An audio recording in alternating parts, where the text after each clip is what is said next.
Hey, salut à toutes et tous, bienvenue sur The Max Rebo Collection. Aujourd'hui, nous allons parler de la nouvelle wave des figurines The Vintage Collection. Et on passe tout de suite en mode envoyé spécial.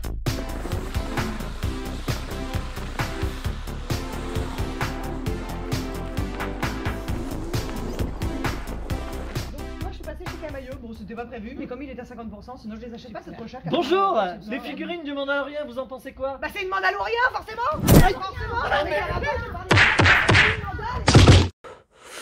Sincèrement, je crois que c'est pas une bonne idée. On enchaîne. Oh, j'en ai marre de ces conneries. Aïe aïe aïe. Et c'est parti pour la review d'une wave très mandalorienne. D'ailleurs, il manque un truc. Voilà, c'est mieux. Outre le Dark Vador de Rogue One, la VC178, cette vague comprend en effet 3 figurines de la série de Disney+, à savoir l'armurière Moff Gideon, le Mandalorien Beskar et également une figurine de Clone Wars, le Capitaine Rex. Mais à tout seigneur, tout honneur, on commence donc avec la VC178 Dark Vador. Oui, encore une figurine de Dark Vador, mais la grande nouveauté c'est que c'est une figurine de Rogue One. Le visuel est d'ailleurs plutôt sympa et reprend effectivement la scène iconique du film où Dark Vador passe à l'abordage du vaisseau de l'amiral Radius. Aïe, oui, ça fait mal.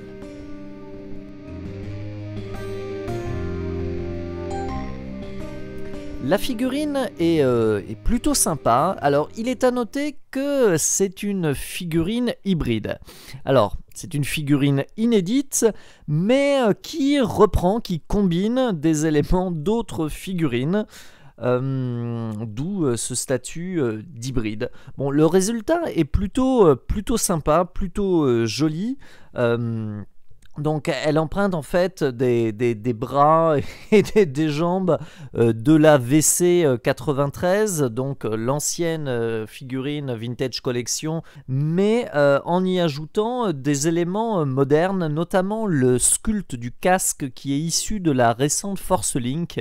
D'ailleurs, un peu comme le Stormtrooper, ils sont des fois capables de faire vraiment de très belles choses pour ces anciennes gammes.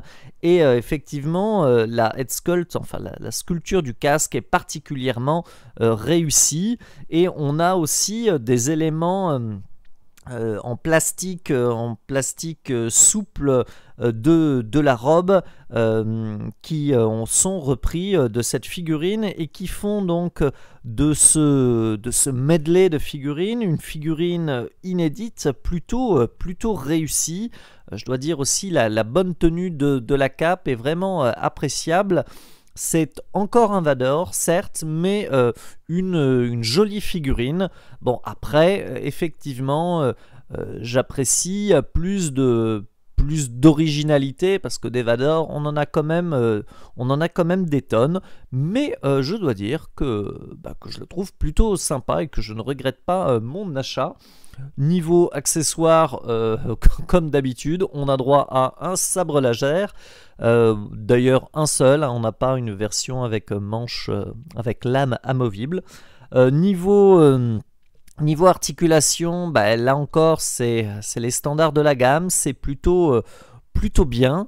Comme vous pouvez le constater, donc on a 15 aires d'articulation, c'est vraiment complet, et comme je vous dis, la force vraiment c'est la qualité de la sculpture, même si cette robe en plastique limite d'ailleurs à certains moments l'amplitude des mouvements.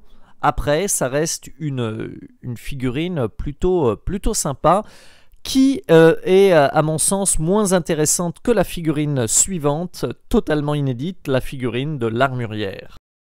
Et voici donc cette Vintage Collection 179, un blister plutôt sympa, donc qui porte le titre de The Mandalorian et choisit un visuel très classieux. J'aime beaucoup le côté doré qui rappelle bien les forges souterraines de Nevarro, qui sont effectivement très caractéristiques du personnage.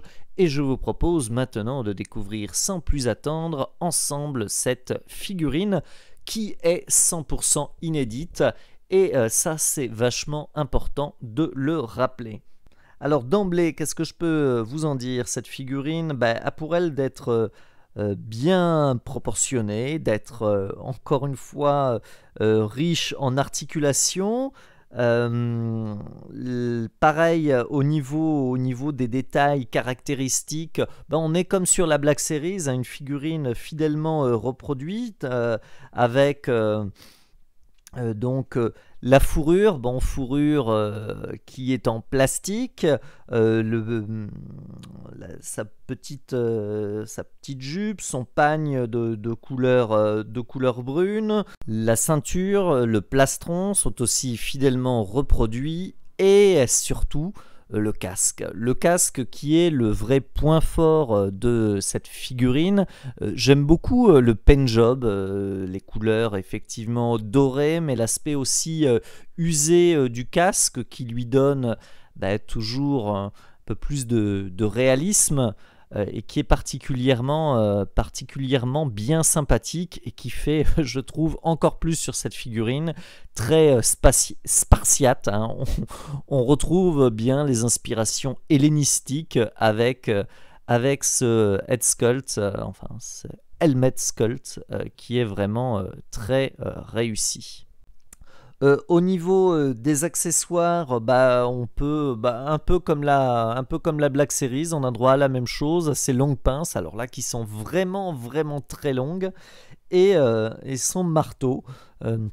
C'est dommage qu'il n'y ait pas les mêmes accessoires que la version Deluxe, dont vous pouvez d'ailleurs voir la review, où effectivement le manteau en tissu qui était un gros plus, car au niveau des articulations, même si elles sont nombreuses, le souci, c'est que à cause de cette fourrure en plastique rigide qui est fixée sur la figurine, les mouvements vont être assez limités. Pareil pour sa petite jupe qui est également en plastique rigide, qui vont donc là encore limiter son amplitude de mouvement, alors que la figurine bénéficie d'un très grand nombre d'articulations. Et maintenant on passe à la VC 180, et il s'agit du terrible Moff Gideon, le grand méchant de la série des Mandalorian. Le visuel du blister lui rend pas forcément justice, c'est une scène qui servait un peu de cliffhanger de la saison 1, qui met davantage en avant le Darksaber que le personnage. Ce visuel est ce qu'il est, franchement, je pense qu'ils auraient pu prendre un truc un peu plus sympa, surtout que le perso a plus de moments de gloire dans la saison 2, mais c'est les contraintes des sorties de figurines, ils avaient peut-être pas encore d'image de la saison 2 à exploiter sur les blisters.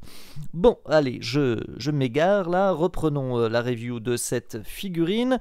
Tout d'abord, c'est une figurine là encore totalement inédite, qui bénéficie à plein de la technologie Photoreal, et qui rend justice au personnage de Giancarlo Esposito, et qui bénéficie d'une head sculpt particulièrement réussi, et vraiment très bien travaillé, surtout considéré toujours la petitesse de l'échelle. En figurine 10 cm, il est toujours plus dur de faire des figurines ressemblantes que pour des Black Series.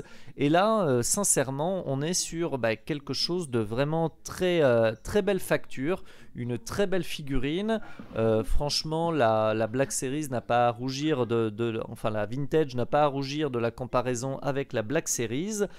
Tout y est, donc sa cape amovible, l'armure qu'il porte, et qui fait ressembler le perso à une sorte de mix entre un Moff et Vador, ou un inquisiteur. Vraiment une jolie figurine, bien travaillée. Ouais, non mais cool quoi, vraiment ça rend justice au perso, sachant en plus qu'elle est livrée avec niveau accessoire, on a l'emblématique Dark Saber, un petit blaster, enfin d'abord le petit blaster, ensuite l'emblématique Dark Saber et la cape. Et oui, la Doctor Strange. Voilà, jolie figurine qui, là encore, est super bien articulée et qui, bah, pour le coup, n'a pas les mêmes soucis que l'armurière. Donc, on profite un plaisir de manipuler cette figurine tant elle recèle d'articulation. Vraiment, elle est cool, quoi. On en veut plus des comme ça, des figurines inédites et aussi bien travaillées. On enchaîne avec encore une figurine de la série de Mandalorian, et cette fois c'est encore un nouveau Mandalorien. Bon, Din Djarin a le droit à sa version Beskar, donc la version qu'il arbore notamment à partir du final de la saison 1, vu que, comme vous le remarquez, il a dans cette version donc son épaulette en Beskar, et avec le Mudhorn pour blason. Et je me rends compte que j'ai totalement oublié de vous montrer le blister, donc je le fais maintenant. Mais bon, après, j'ai pas grand chose à en dire, si ce n'est que j'aime bien le visuel qu'ils ont choisi, qu'il est sympa, et que... Bon, allez, on reprend la review de la figurine, c'est surtout ça qui nous intéresse. Figurine inédite qui reprend quelques éléments de la VC 166, mais bon, elle est totalement effectivement repeinte, et ce qui devait être changé a été changé, hein. Donc un nouveau plastron, donc un nouveau torse, au niveau des épaulières, ça a été changé, tout est accurate avec la version de la série. Donc il y a pas mal en effet de nouvelles pièces, hein, que ce soit le torse, les épaules, le haut des jambes, enfin vraiment tout a été retravaillé. C'est une figurine vraiment sympa qui bénéficie d'un joli travail de paint que je trouve même plus réussi là pour le coup que la version Black Series.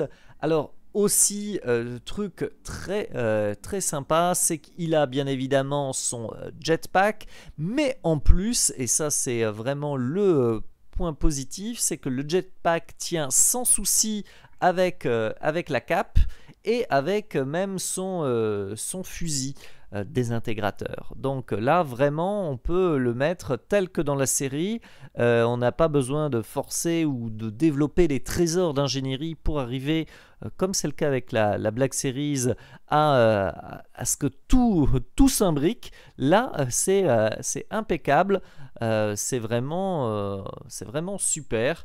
Et là aussi c'est une superbe figurine. Alors bon, j'espère effectivement que on va se calmer niveau Mandalorian, parce qu'il y a aussi une version Deluxe avec The Child, que je passerai en review avec les autres figurines exclusives très bientôt. Mais voilà, bon, maintenant on va pas nous faire tous les Mandaloriens. Il faut des figurines inédites, il y en a pour tous les films, toutes les trilos qui n'ont pas été sortis. Donnez-nous plus de vintage inédit. Voilà, c'était le petit... le petit coup de gueule du soir. Voilà, on reprend notre vidéo, le cours de notre enregistrement et notre vidéo avec les articulations. Et là encore, c'est des articulations de haute volée, bon, qui sont un chouïa limitées par cette cape, mais qui font bien le job et qui permettent une grande amplitude de mouvement. Et justement, quand on parle de figurines inédites, on ne fait pas du tout mention de cette honteuse réédition du Capitaine Rex. Bon, alors, voilà. Le blister est sympa, c'est un blister Clone Wars, le seul blister Clone Wars de cette wave. Mais bon, où c'est du foutage de gueule, c'est qu'on réédite exactement la même figurine que la Black Series du Capitaine Rex, sortie en 2015. Et sincèrement, c'était pas en plus la meilleure dans la catégorie, car le perso souffrait de... Enfin, la figurine souffrait de quelques défauts, notamment des problèmes évidents, je trouve, de proportion. Il y a quelque chose qui va pas, notamment est-ce qu'il est trop grand, est-ce qu'il est trop petit, on sait plus trop. Enfin, il fait trop trapu. Il a surtout une micro tête. Hein. Le casque est vraiment trop petit. Voilà, et bon, on te ressort une figurine déjà sortie. Bon, le blister est sympa, mais on te met pas de nouveaux accessoires. On ne réutilise pas. On a eu avec Wolf et avec Five des clones sympas avec des casques amovibles. Mon Dieu, on nous fout un perso aussi important que Rex dans la série Clone Wars et le casque est même pas amovible. Foutage de gueule, quoi. Bon, voilà. Et niveau articulation, c'est clairement pas ce qui te fait de mieux. On a progressé en 5 ans et là, c'est un grand retour en arrière. Donc là, vraiment, ils se sont pas embêtés à nous sortir cette figurine. Donc, si vous la retrouvez, ça se trouve moins cher en Black Series, achetez-la parce que c'est exactement la même. Hein. Là, vraiment, il ne faut pas encourager Hasbro dans cette voie, surtout lorsqu'ils sont capables de nous montrer, comme dans cette wave, qu'ils sont capables encore de faire de super figurines Vintage Connection. Allez, on remballe. On regarde quelques photos quand même pour bien apprécier ces figurines. Et le temps pour moi de vous dire à très bientôt sur The Max Rebo Collection. Et puis voilà, hein, et si vous avez des choses à me dire, des questions à poser, n'hésitez pas, les commentaires sont faits pour ça.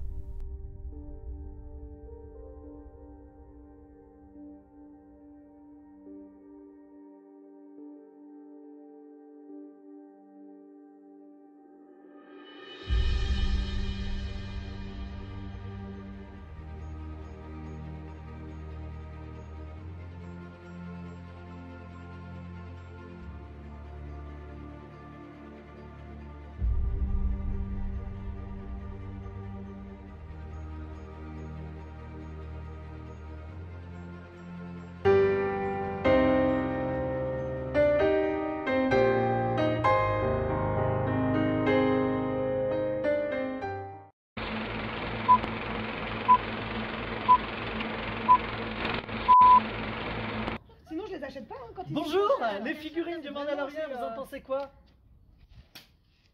Non, mais déjà une mandale Une mandale ou rien? Moi, je dis Et vous cognez, mais Ah, si, moi aussi, je dis. Ah ben, Ah oui, d'accord. ouais, il y en a une qui dit... Bonjour, les figurines du Mandalorian, vous en pensez quoi? Bah, c'est une mandale. Ah, non, mais ça va pas. Bah, c'est Non, mais riez pas. Ah oui, on rit pas. Allez, on la Ah, mais on fait. fait ça. putain. Ah non, non, c'est bon, là.